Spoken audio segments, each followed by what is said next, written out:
நாங்க இன்னைக்கு எங்க கிளம்பிட்டு இருக்கோம் தானே பாக்குறீங்க.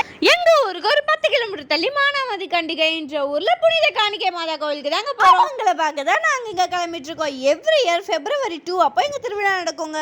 அதுக்கு பாத்தீங்கன்னா இந்த வருஷம் ஜனவரி 24ஆம் தேதியே சூப்பரா கொடியேத்திட்டாங்க. அங்க பாத்தீங்கன்னா அந்த ஃபெஸ்டிவல் டைம் அப்போ டெய்லி மாஸ் நடக்குங்க. நாங்க தொடர்ந்து 4 இயர்ஸா போயிட்டு இருந்தோம். பட் இந்த வாட்டி எங்களுக்கு ஒரு ஃபங்க்ஷன் வந்ததுனால போக முடியாம போயிடுச்சு. ஸோ முன்னாடியே ஒரு நாள் போயிட்டு மாதாவை பார்த்துட்டு வந்துடலாம் தான் இன்னைக்கு வந்திருக்கோம். நாங்க போலப்போ உள்ள மாஸ் நடந்துட்டு நாங்க வெளில சாமி கும்பிட்டு இருந்தோம். மாதா தேர்ல பார்க்கவே அம்சமா அழகா இயேசுவோட இருந்தாங்க. நாங்க நல்லபடியா சாமி கும்பிட்டு உள்ளேயும் போயிட்டோங்க. எவ்ரி இயர் நாங்க அதே மாதிரி மாதாக்கு புடவையும் இயேசுக்கு ஃப்ராக்கும் எடுத்து கொடுப்போம். நாங்க எடுத்து கொடுக்கறது எப்போ கட்டுறாங்களோ அப்போ சொல்லுவாங்க. அன்னைக்கு போயிட்டு நாங்க பார்த்துட்டு வருவோம். அந்த டே தாங்க இன்னைக்கு பார்க்கவே செம்மையா இருந்தது. எங்க மம்மி இந்த மாதாவை ஒரு சென்டிமெண்ட்டா நினைக்கிறாங்க. ஏன்னா ஃபர்ஸ்ட் இயர் போகும்போது எங்க மம்மி அங்க கேண்டில் ஏற்றி ப்ரே பண்ணிட்டு வந்தாங்களாம். அந்த இயரே என் தம்பி பிறந்ததுனால அதுக்கப்புறம் ஒரு வருஷமும் நாங்க எங்க ஃபேமிலியோட திருவிழா அன்னைக்கு போயிடுவாங்க.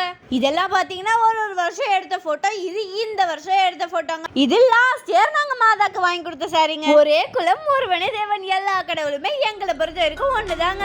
நெக்ஸ்ட் சூப்பரான வீடியோ நாங்கள மீட் பண்றேன். until then bye bye from Susha.